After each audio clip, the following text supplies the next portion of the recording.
He personifies what a leader should be. He's wise, compassionate, and more than a worthy warrior. In hopes of bringing his world back to a golden era, he strives to rebuild. But as war rages on, he becomes hardened and his options become smaller, because sometimes the needs of many outweigh the needs of a few. His name is Sentinel Prime. This is his origin story.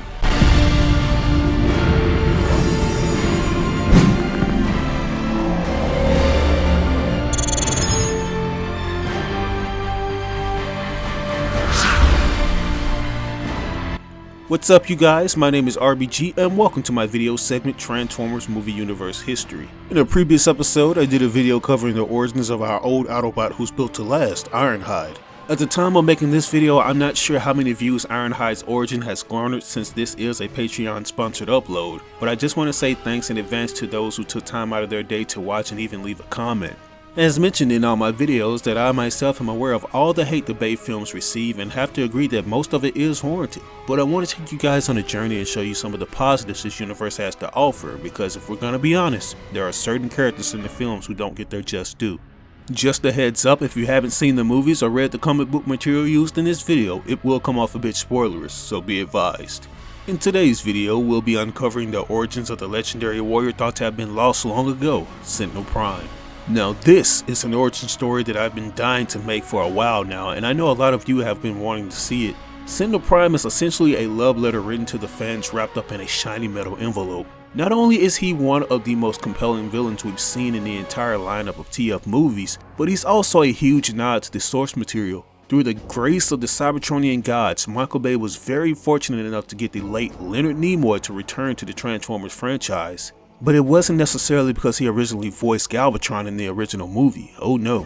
It was because Leonard was married to Michael Bay's cousin, Susan Bay. Talk about divine intervention. With this, I shall make you my slave. So lost you are, Optimus. On Cybertron we were gods. In my opinion, I cannot see anyone else doing the voice for such an iconic character. Sentinel Prime for the most part was a course correction for the films that Michael Bay unfortunately didn't take advantage of going forward. He's a compelling villain that fans can sort of relate to. Until this day I've seen no other villain who's topped him from the sequels. Industrial Light and Magic did an excellent job with this design, giving him this old but regal look with the pirate looking beard and tassels hanging down from his chest. And the pointy shoulders and shapes make me believe that they drew inspiration from the classic Japanese mech designs. And is it me or does he look a lot like Alpha Trion? But with all that said, let's go ahead and jump into this origin. For my references, I'll be using the Transformers Foundation issues. I'll also be using the Dark of the Moon comics to flesh out some of the smaller details. Sentinel Prime was a direct descendant of the first Cybertronian, Primus, and was believed to be the last of the Primes, a high-ranking class of Transformers who ruled Cybertron eons ago. Formed by the first 7 Cybertronians, the dynasty ruled Cybertron and protected the Allspark until they were betrayed by their own. Sentinel told tales to his much younger Cybertronian brethren of how the dynasty of Primes had called upon a legendary artifact, the star-powered Allspark, to give life to their world. But the Allspark had been lost to history, and their world had tumbled through the cosmos without a star to orbit for eons.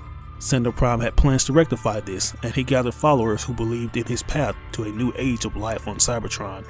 With the help of Optimus and Megatron and their legions, they searched the planet for their legendary artifact and a way to power it. However, there were the Datacons, a tribe of separatist Transformers who disbelieved in Sentinel Prime's vision and warred against him and his followers.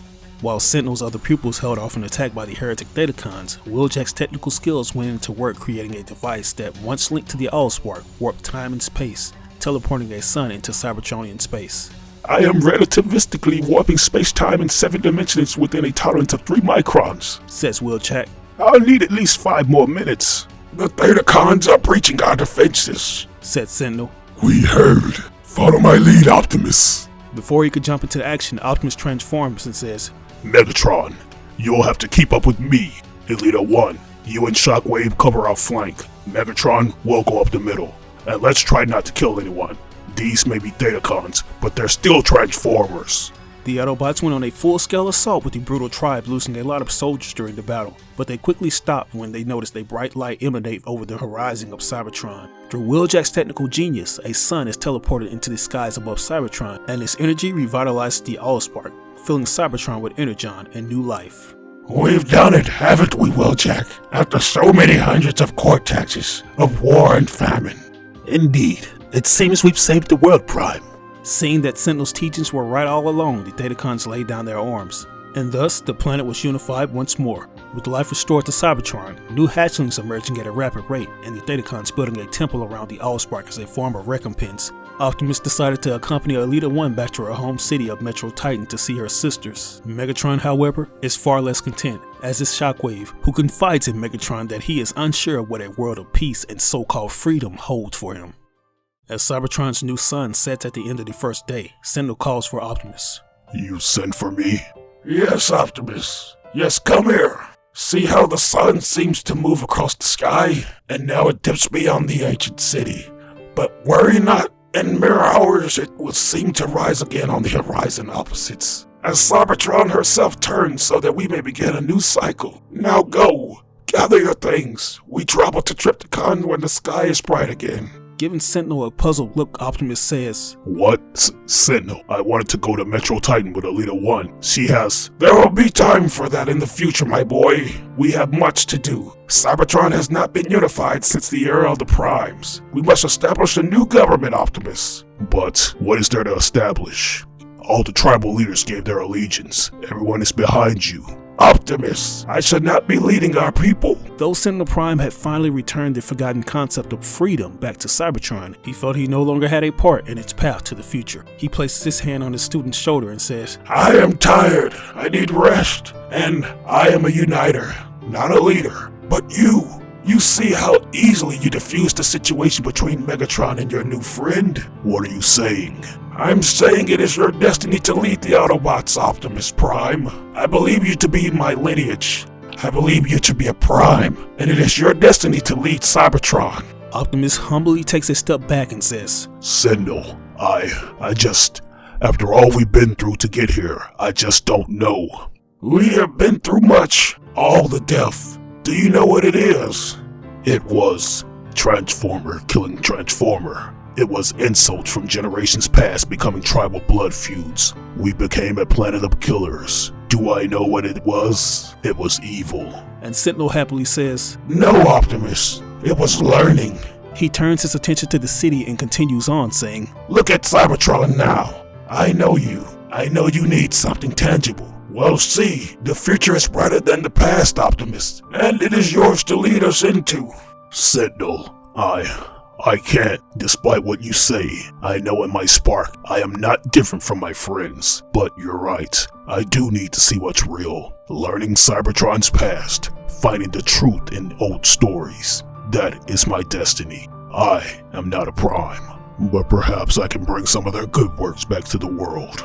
Optimus, I wish you could decide otherwise, but perhaps one day, when they speak of Cybertron, they'll speak of the science and history rather than the war. I have made the right decision, Sentinel. I am not a warrior. I've never been more sure of anything. Though Optimus was too humble to accept, not believing Sentinel's claim about his heritage, Megatron overheard this conversation and became jealous of his brother. 3 solar cycles later, a huge crowd turns out at Cybertron's new capital of Trypticon to hear Sentinel Prime's unification speech. Transformers of United Cybertron, you placed your faith in me during our eternal night. Well, day has finally dawned, and the war is over. But even in this new age of freedom, there lies danger. Our world is neither tame nor safe. The lessons of history tell us to prepare for any eventuality. To this end, Cybertron shall be ruled by 2 separate bodies, working for a common goal. The Autobot Science Division, led by the resourceful Optimus, will excavate our past and improve our life in our present. Meanwhile, Cybertron Defense Force, commanded by the valiant Megatron, is charged with protecting our future. Together, all are one.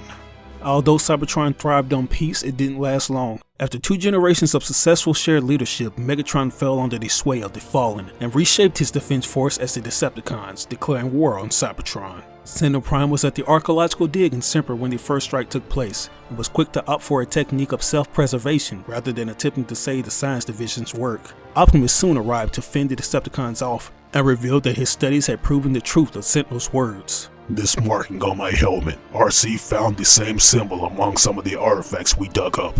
It's proof that Sentinel was right. It's the symbol of the Primes.